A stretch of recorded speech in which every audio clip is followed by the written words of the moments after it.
안녕하세요 여러분, 보스입니다. 이번 시간에는 선전류를 이때까지 우리가 했었잖아요. 근데 이번에는 면전류 그리고 최적전류 밀도까지 한번 스터디를 해보는 시간을 가져볼게요. 그러니까 선전류, 면전류, 부피전류까지 해볼게요 오늘. 자, 일단 선전류는 이렇게 평상시 그냥 도선에 흐르는 전류, 도선이 마치 이제 선이잖아요 사실. 선에 흐르는 전류가 I라고 했을 때 이걸 바로 선전류라고 굳이 이름 붙이자면 그렇게 구별할 수가 있는 거죠. 그러면 이제 미소전류소라는 개념을 도입을 할 수 있는데, 미소전류소라는 건 말 그대로 미소한 전류 요소죠. 그거는 표현을 하자면 이렇게 토막을 낼 수 있겠죠. 사실 이게 DL 벡터라고 표현을 제가 했었는데, 전류의 특성을 가지면서 동시에 변이 벡터의 의미까지 가지는, 그게 바로 미소전류소가 되는 거죠. 이 선전류에 대해서는. 그러니까 수식으로 표현하자면 이렇게 변이 벡터, 이 미소 변이 벡터는 제가 비오-사바르 법칙에서 설명을 드렸고, 그 DL 벡터에다가 스칼라 배 해준 거예요. 전류 I 값만큼, 균이란 I 값만큼 스칼라 배 해주면 그게 바로 미소 전류소 벡터가 되는 거죠. 이해되셨죠? 그래서 이러한 부분은 이렇게 토막을 낸 아주 미소한 전류 요소가 되는 거예요. 방향을 이렇게 한다면 뭐 이런 미소 전류소는 위를 향하는 방향이 될 텐데 약간 휘어져 있긴 하네요. 또 이제 설명드릴 수 있는 부분이, 지금 점이 반짝거리고 있죠. 이 반짝거린 점을 왜 굳이 그렸냐면, 미소전류소든 뭐든 선전류는 어떤 도선을 따라서 흐르는 선의 전류지만, 그 특성이 어떠냐면 저 전류는 저 지점을 지나죠. 그러니까 선이나 면을 지나는 게 아니라 점을 지나는 거예요. 여러분 이걸 지금 왜 설명드리는지 나중에 이해가 되실 거예요. 어쨌든 선전류는 점을 지난다 라는 것 정도만 참고하시고 면전류로 넘어갑시다. 자, 면전류는 이렇게 하늘색으로 표시한 전류가 있을 때 또 방향은 이렇게 표시할 수가 있겠죠. 그러니까 면의 밑으로 전류가 흐를 수 있고 면상에서 전류가 이렇게 위로 흐를 수가 있을 거예요. 전체적으로 위로 흐른다고 했을 때, 그때 이 벡터 K라는 걸 새롭게 정의를 내릴 수 있는데, 그게 바로 뭐냐면 면 전류 밀도가 돼요.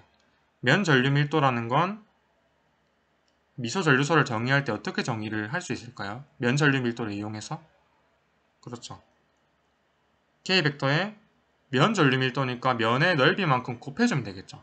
이번에는 헷갈리시면 안 되는 게, 선전류는 좀 특이한 경우라고 한다면 최적전류, 면전류 같은 경우는 그런 전류 밀도가 벡터가 되고, 네, 뭐 그런 넓이나 최적은 스칼라인 거예요. 혹시 이게 이해가 안 되시면 편하게 질문 주시면 제가 언제든 답변을 드릴게요. 이건 헷갈리실 수 있는 부분이니까. 자, 그래서 넘어가 보면 이게 바로 지금 이게 그려져 있는, 지금 반짝거리면서 그려지고 있는 이게 바로 미소한 면적 요소가 되는 건데, 그러한 요소의 전류 벡터, 그러니까 면전류 밀도 벡터만큼의 그 벡터에다가 저 요소의 넓이만큼 곱해주면 그게 바로 미소 전류소가 면에 대해서 되는 거죠. 그러니까 면에 대한 미소 전류소는 ds 곱하기 k 벡터, 이 k 벡터는 면전류 밀도로 대문자로 표시해서 다른 단위 벡터들이랑 안 헷갈리게 일부러 화살표 표시로 제가 써놨습니다. 자, 이건 또 어떤 특징이 있냐면, 아까 도선은 점을 지난다고 했죠. 이번에는 단위가 암페어 퍼 미터예요. 그러니까 이거 단위도 중요한 게, 저번 아까 도선에 흐를 때는 점을 지나니까 그냥 암페어였죠. 전류 I니까 암페어라는 단위로, 네, 전류의 단위는 암페어니까 I가 단위가 암페어인데, 이 K 벡터는 암페어 퍼 미터예요. 자, 여기서 이제 난관에 봉착하게 되는 게, 아니 면전류 밀도인데 왜 암페어 퍼 미터 제곱으로서, 미터 제곱으로 넓이로서 암페어를 나눈 게 아니라 왜 미터라는 길이 성분 단위로 암페어라는 전류의 단위를 나눠준 게 될까?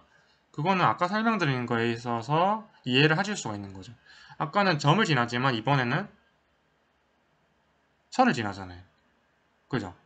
지금 이 선을 지나고 있죠. 가로선을 제가 일부러 꺼놓은 게 선을 지나는 것처럼 해석할 수가 있는 거죠. 저 가로 경계선을 면전류 밀도 벡터가 딱 지나가면서 저 선에 대해서 그런 전체적인 전류를 측정을 가능한 거죠. 그렇기 때문에 아까는 점을 지나니까 암페어였다면 이번에는 암페어 퍼 그냥 미터가 되는 거예요. 이번에 최적 전류에 대해서 알아볼게요. 이렇게 부피 내에 전류가 이렇게 분포하고 있으면 전류가 흐른다면 분포란 말을 적절치 않아요. 전류가 흐른다면 그때 J라는 최적 전류 밀도를 정의할 수가 있습니다. J라고 표시합니다. 그 벡터 표시해 주시고 이렇게 들어가는 방향의 벡터라고 일단 해볼게요. 자, 미소 전류소라는 그런 요소를 정의를 내릴 수가 또 있겠죠. 미소 최적에다가 그러니까 최적 전류 밀도 벡터에 미소 최적만큼의 부피를 곱해주면 그게 바로 아까 선전류, 면전류에 대해서 봤던 미소 전류 요소도 이렇게 최적에 대해서 정의 내릴 수 있는 거예요. 자, 근데 여기서 보실 때 그러면 이 단위는 뭘까? 이번에 암페어 퍼 미터 제곱이죠. 왜냐하면 면을 지나니까. 네, 부피를 지나는 게 아니에요. 면을 지나는 거죠. 지나는 건 면이죠. 그걸 좀 이해를 확실히 시켜드리기 위해서 그림을 따로 그렸어요. 지금 보시면 이게 도선 내예요. 도선을 확대시킨 건데 그랬을 때 이렇게 면 전류가 아닌 최적 전류 밀도 벡터가 이렇게 지나가겠죠. 자, 이게 좀 헷갈릴 수 있어서 보충 설명을 드려보면 어떤 보충 설명을 드릴 것이냐. 일단 지금 이 가닥으로 표시했죠. 벡터를 굵은 벡터 하나로 표현한 게 아니라 벡터를 이렇게 하나하나 벡터로서 표현한 이유가 실제로 우리가 도선을 지날 때는 선을 지나면 끝이니까 선을 지나기만 하면 되니까 하나의 벡터로서 표현이 가능했죠. 하지만 이번에는 아니에요. 최적이라는 거는 공간이 존재하는 건데 그 공간 내에서 무수히 많은 벡터가 존재할 수가 있는 거예요. 점마다. 그래서 이렇게 최적 전류 밀도라고 표현하는 게 그 최적을 곱해줘야지만 전류의 의미가 되는 거예요. 좀 이게 심오할 수 있는데 좀 헷갈릴 수 있는데 이게 최적이라는 거는 그 공간 내에 있는 부피를 말하는 거니까 결국 밀도로 정의를 하는 게 맞아요. 그래서 이제 벡터 하나하나는 결국에는 최적 전류 밀도가 되는데 우리가 지금 구하고 싶은 게 바로 이거예요. 전체 전류 I를 구하고 싶은 거예요. 그럼 I를 구하려면 어떻게 될까요? 그렇죠. 제 생각에도 그렇고 또 제 생각이 그렇다는 게 아니고 교재에서도 설명하는 방식이 이 면을 지나는 도선 내의 단면적이라고 해야 될까요? 그 면을 지나는 그러한 전류 밀도 벡터를 측정하면 즉 플럭스라고 하는데 굳이 그런 용어를 안 써도 미소한 면이 아니라 이 전체적인 면에 대해서 면적분을 이렇게 해준다면 그러면 측정할 수 있지 않을까라는 겁니다.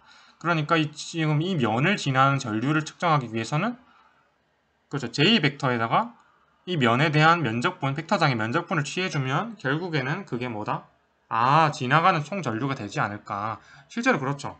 총 전류는 균이라니까 저 면에 대해서 지나간 전류만 측정해주면 되는 거니까 저 면에 대한 벡터장의 면적분을 저 최적 전류 밀도에 대해서 해주면 그게 바로 저 면을 지나가는 총 전류가 된다라는 것 정도는 이제 이해하셨으니까 이거를 이 정도는 암기해 주시면 좋아요. 전류 밀도에다가 전류 밀도 벡터에 벡터장의 면적분을 해주면 그 면을 지나는 전류가 됩니다. 이해되셨나요?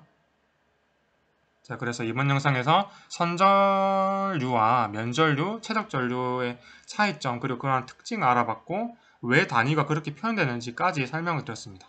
다음 영상도 기대 부탁드립니다. 네, 항상 감사합니다.